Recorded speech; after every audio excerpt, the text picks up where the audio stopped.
everybody, welcome to my channel. My name is Sharon and this is a channel that is dedicated to all things related to narcissism. Now I know I've been a little bit spotty on the videos. I've told you guys I'm going through a depression. It is better now and I'm trying to get myself psyched up to kind of do the videos the way that I used to on a regular basis because it's really not my intention to skip days. So I thought a great way back would be to have a special video with a special somebody. So, special somebody, introduce yourself. Hi everybody, it's Paris. Hey guys, so today is Paris is on the channel. You guys have seen her on the channel before. She's been on, I don't even know how many times, more than half a dozen times. And she's on today for a very, very special reason. Actually, very special reasons. So I thought we would celebrate Paris a little bit today and talk about some things that have been going on with her. So Paris, you somehow turned 20 years old on Saturday.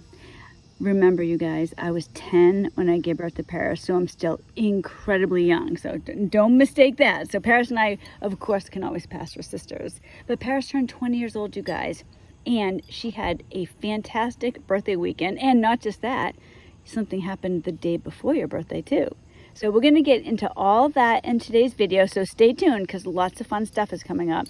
But I wanted to begin by just talking a little bit about the narcissist. Is that okay? That sounds like a plan. The reason I want to do that is because so many times when we make these videos or we talk about narcissism, it's just the drudgery of it, the pain of it, the trauma, all the horrible things that have happened. And I don't think we celebrate enough the good things that can come out of it. So earlier today, Paris, she posted something on her Instagram page over the weekend. And when I saw what she posted, it really touched me. It was a picture of something which we'll discuss. And underneath it, Paris wrote, "My parents surprised me." And when she said my parents surprised me, she wasn't talking about me and the narcissist. She was talking about me and Joe. So to see that, to have this turnaround, and it's not that we're trying to make Joe like her dad, and it's worked out that way naturally. And I want to ask you, Paris, why did you write that? I think I ultimately wrote it that way because writing, my mom and her boyfriend, that's long and it's confusing and it doesn't really do Joe justice because Joe has completely filled the role of father for me. My biological father, the narcissist, is not in the picture at all. He never really was. I mean, even when he was physically present, but he was never emotionally present. And then I haven't seen him since I was 16. It's been over 4 years at this point. Joe is here every day. He's there to support me. He's helped me with stuff with college. He's helped me with everything else. So I feel like when I wrote my parents did this, that's what it was. That's the truth. It was really beautiful and gratifying to me because it's been very painful. And I know that you guys can relate to this. It's very painful when you have children and the other parent is just out of the picture, or worse than that, they're in the picture causing problems. For a long time, my ex was in the picture causing problems. Now, thankfully, I know it's a horrible thing to say, but just realistically, he did step aside, and Joe and I have managed to work something out so that Paris does have a dad, and it's important, and it's changed the trajectory of your life, I would say. I think it definitely has as well. When my pastor actually told me one time, he mentioned, now I was with my ex for almost 20 years, but he said one time, my pastor, that he's like, "You've always been a single mom." And that really hit me when he said that because it's just the reality of, yeah, you know what, that's true. And I think that's the way it's always been for you, Paris. You never really had a dad because even when he was there, he wasn't. Yeah, exactly. He was he never, I guess he had baseline conversations with me, but it's all small talk. He didn't really have, and I think at the time, we didn't realize it was a flaw because it was what we were used to. That's how he was. But it's looking back now, he really wasn't present. He was just physically there. Well, I'm happy that things have worked out, Paris, and that you have that father figure because Joe, he is a good father figure to Paris. The only downside I have to say about Joe is that he tends to spoil Paris just a nudge. What do you think? Just a little bit, nothing much. He spoils her completely. We have the 3 boys and then Paris, and I'm actually glad that Paris is the only female because I don't know that I could handle it if he was like this. If it was the 3 girls, 1 boy, oh my gosh. Oh, that's true. The flip the other way around, that would be pretty. That wouldn't be good. Although Joe might not be alive anymore. He just wouldn't be able to handle it. But anyways, Paris, let's talk about the other reason we had you on the channel. The main reason, the Celebrate Paris reason. Do you want to talk about, you have 3 big things to discuss. Yes, so I guess this past weekend, Friday, Saturday, Sunday, Saturday was my birthday, but the whole weekend was very, very exciting, very big, and it started with Friday when I published the third and final installment in my debut trilogy. So you guys, some of you know this, Paris is an author. She has published, so she just turned 20, and she's published 3 books already. The latest one, the end of the trilogy, came out on Friday.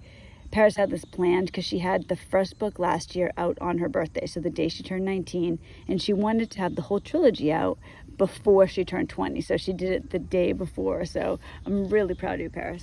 Thank you. Yeah, it was like the first thing I did as a 19-year-old and the last thing, so I'm happy that was able to work out. So if anybody feels so inclined, I will have the information on her book underneath if you feel like buying it for her, giving her a birthday gift. There's no obligation, of course, but if you are so inclined, people have actually asked me about this. I will have the link there, and I know that Paris would really appreciate it. Yes, I definitely would. If you are wanting a signed copy instead, could they email you, or you could put my author email? Yes. You know what? That's what I will do. I will link underneath. I'll have your author email. So if you want anything special, if you want to have it autographed or anything like that, that is no problem. Just email Paris and I'll have her information underneath. Does that sound good? Yes, that sounds like a plan. So why don't we talk about some of the other things we did this weekend, you guys? Because this was probably one of the best weekends we've had in a long time. It was a very huge birthday weekend, so it was a lot of fun. I don't even know where to start. You wanted to go in order, or? Well, let's see. So you published your book, and that was exciting and fantastic. I, guys, was holding back 2 secrets from Paris, and I am the type of person where if I have a really good thing to do, if I want to do something great for someone I love, or I know something that's going to happen, it is, oh my gosh, it's so hard for me to keep it a secret. I can't stand it. I was barely bursting. I know I'm like making this, oh, please feel bad for me, but I had 2 huge secrets I was keeping from Paris, and you want to tell them what they were? Yes, so the first secret, now actually there's 2 secrets. I knew there was going to be one surprise. The second one I had no idea about. So I guess, should I do the first one? That was on my birthday night. So on my birthday night, my mom and Joe, my parents, told me that they're taking me to a bookstore. And it was like this cute little local bookstore, and I've actually wanted to go for a while. So they gave me a gift card to go there, and we're going around shopping, as one does at a bookstore. And then they kind of like guide me into this room in the back of the store, and I noticed that my mom was filming me, and I was a little confused. I'm just randomly filming Paris walking around a store. Yeah, it was a little awkward. Like, she was filming me shopping, and I was like, why are you filming me? Like, it was a little awkward. And then Joe was telling me, he was like, oh, do you see anything you recognize? So at this point, I'm just confused. I'm like, okay, why am I being filmed? Like, I have to be missing something.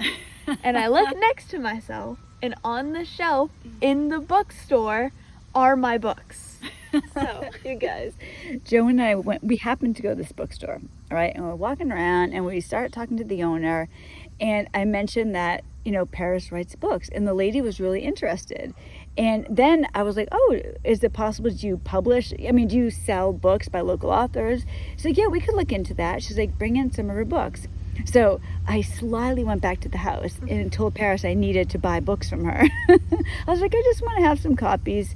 Joe and I went back down to the bookstore, and she enthusiastically accepted them. And she told me exactly where they were going to be. And she was actually in on the surprise because she knew we had gotten the gift card. We were going to bring her back on Saturday and just have her discover her books. Yes, so it was very exciting. It was one of my biggest dreams, futuristic goals, was getting my books in a bookstore.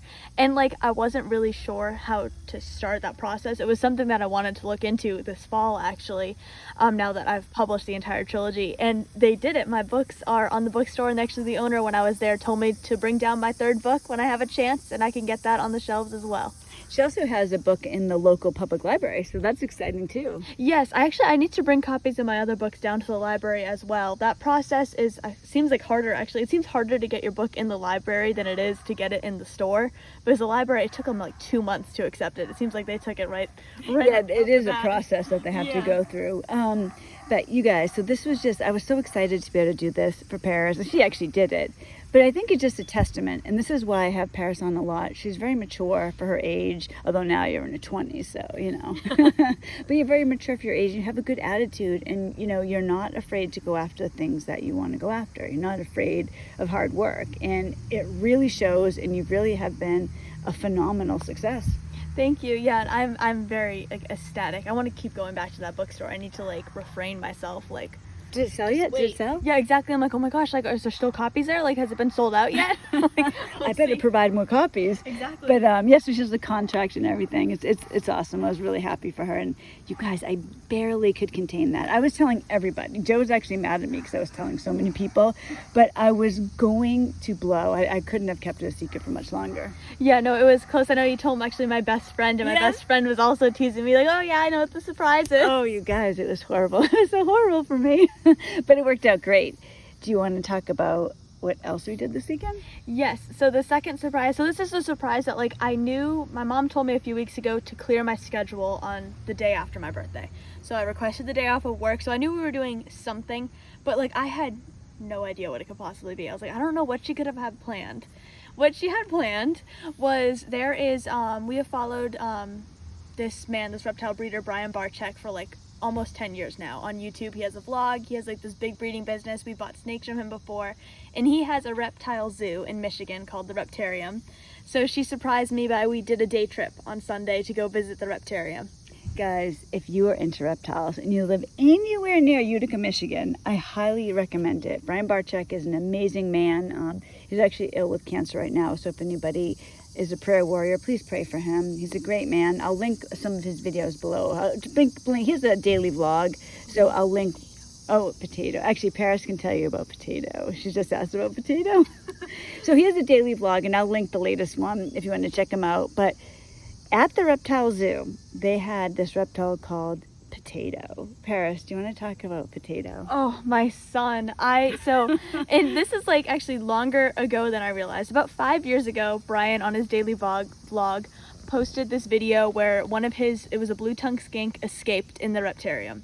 So since then, we have been fans of Potato because the video was so funny. Like they showed like security camera footage, and he was everywhere. Potato escaped. He escaped from his cage. Yeah. He was just all over. And if you guys don't know what a skink is, I'll just say we have 2 skinks. They're awesome. They're great reptiles, but most people have never heard of them. And everyone always thinks I'm saying skank. It's skink, S-K-I-N-K. So they're like long animals. I think ours are about 2 feet long. Yeah, they're these little lizards. I guess if you picture a bearded dragon, they're not related really to bearded dragons, but they're about that size with really stubby legs, I guess is the best way to say it. They're really cute, and they're really, unfortunately, not smart, but that makes them so comical to watch. They're so funny. They get stuck all the time. They're basically, it's honestly, when you have a pet skink, it's like you are just making sure it's not getting into trouble, because it will get into trouble. Guys, we've had the skinks, so 2 of them, especially one of them, he has gotten his body wedged beside his house in the side of the cage. I had him on my bed, and he got stuck in the slats on the bed. This is the type of thing. They're long, and they have little stubby legs.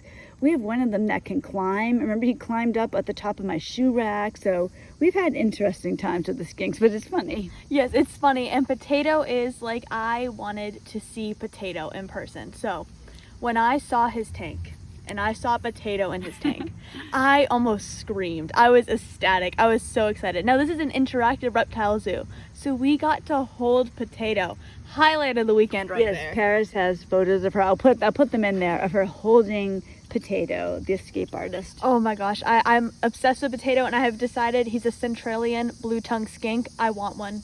I'm gonna get one. I'm gonna name it Potato. I want one so bad. Yes, Paris is already saving up, so definitely buy her book. You need to hit her up so she can get Potato. Would you call him Potato Junior, or just Potato, or Tater Tot? What are you thinking? It's gonna be, I don't know if it's gonna be Potato or if it's just gonna be Potato themed, but they cost a lot of money. It's like, we need a name, guys. Help us out here. Yeah, exactly. He's gonna have a Potato name now, and here's the funny thing with it too. They cost, I'm gonna estimate I'll have to spend like $3,000 to $10,000 on him. So You know what? I actually told Joe that, and he almost had a heart attack. And because I'm thinking to myself, There you go. yeah, okay, we just can't do it now. But They yeah, did- it's they yeah, did what? very good, mood see, it's, today, if too, so they anything haven't can been trying be to in your fly budget out. if you save long enough. If Yeah, I'm putting just a little bit possibly. aside here and there, Honestly, like in sometimes chaos savings makes it more fun. specifically for this purpose, it's not When they wasting were money. I'm gonna really little, It's potato yeah, money. exactly. It's the potato fund. It's really important to me, and so I'm gonna spend like $10,000 on an animal and name it Potato. Paris will come back when she has potato, and we can do a whole video on getting potato acclimated to the house, all that type of thing. But I'm very enthusiastic right now because I'm thinking to myself, all right, how much do you have in the potato fund now? $4. All right, $4. So if we're talking 10,000, so that's a couple more months of saving. Yeah, we're doing good. I'm thinking right now 10% of what I'm making into it. So I worked for 4 hours yesterday. I got about $4 in the fund right there. So we're making progress. Guys, help us, please. There's a potato fund. There's a potato emergency fund we're about to start. Exactly. So please buy my books. Help me buy potato. It's gonna be great. Please help us get potato. We'll have to have a little website for potato. Exactly. Like this is like a fundraiser. My friend suggested, like as a joke, start some sort of there's this place called Kickstarter, which a lot of artists use. It's kind of like a GoFundMe, but you get stuff for donating, if that makes sense. So it's like if you donate $10, you get a sticker, stuff like that. I can do like if you donate $100 to my potato fund, I will give you his handprint. I'll do a little stamp. Of his Oh, that handprint. could be Yeah, good. Exactly. So you'll have to wait like several years for this to happen. But if enough people buy the handprint, we'll be good to go. We could be getting potato this fall. We could. See, that was my initial hope actually, was to get it by like December, but then I found out how much it cost and I realized that probably wasn't realistic, but he's coming. He's on his way. Yeah, I agree. I want potato too. See, Joe doesn't want potato. I want potato. He's upset about the price, but Paris and I are like, you know what? It's like what she said. We'll save up and we'll get it. Exactly, we'll budget long enough. But the reptarium was just, it was awesome. In general, we got to feed baby alligators too. We got to hold potato, like I said, absolute highlight. And there was a lot of other cool animals. They had really cool things there. They had a two-headed snake, two-headed turtles. They had anacondas. God, they had just about, if you could think of a reptile, they probably had it there. It was really fantastic. I highly recommend it. So Paris, you had a great 20-year-old weekend. Where are you going from here? Well, I guess right now I'm gonna be starting college full time in the next like week or so. My first class started yesterday actually, but then the rest of them start in a couple weeks. You know, I wanted to interrupt you for 1 second because, like I told you, sometimes like when you're going through narcissistic abuse or you feel depressed or you just don't feel like yourself, what I always try to do is think about what I can do, what we can do. And I just want to tell you guys, when we left New Hampshire, Paris made a promise to herself that she was going to go after the dreams that she wants to go after. I told you about her books, and she's starting school. Paris just got a full academic scholarship to college because of how hard that she's worked. She is like superstar. And it's testament to the will, the will that you can have to continue and to move on. This isn't the end of your life. This is just the beginning. Yes, yeah, actually I got the scholarship and I had to write like them a thank you letter, I guess is the best way to say it. And I told them in the letter, like, my father, the narcissist, actually wiped my college funds. He stole that money. So there was a point where I was like, I wasn't sure if I could afford to do it. But now, like, they're helping me pay for it. Like, I got a scholarship, so I'm good to go for the next, like, I can hopefully renew it. That's how they described it. Like, you can renew it up to one time. I'm like, okay. So that's my current plan. And guys, it's an amazing scholarship too. I was surprised at the things that they cover. So they cover everything, including if she has overdue books at the library. Yes, so that is, they give me X amount each semester. So I'm at a community college, so it's I graduate in 2 years is how it works. They're going to cover, so basically all my tuition. They're covering my books, and then there's things like if there's a RTA, I could get an RTA pass and they'll cover it. I could, if I'm at the library, if I'm buying food at the cafeteria, up until I use that scholarship money up. So Paris, today's episode is celebrating you. How do you feel about the next year moving forward? I am very excited. I have lots of plans that I'll be announcing soon. Within like the next, I guess, couple months, I have a lot of fun things coming. Do you have anything you can announce now, or do we have to wait? I can, do I? I'm trying to make like this mental decision. Let's just say that, so I published that first trilogy. I don't know if I've announced on here, I'm publishing with, co-authoring with one of my friends in November. So that's announced, that's public, but let's just say I do have more books coming, and we're talking about a little less than a year from now is when you'll be hearing more books coming. So from me. basically what we're saying is Paris will be back on the channel. Paris, thank you so much for coming and visiting me today. And our neighbors, whoops, there we go. We're ending at the perfect time. All right. Thank you, Paris. Thank you all. I'll have information underneath, and I will hopefully see you again this week. Bye, everybody. Bye, everybody.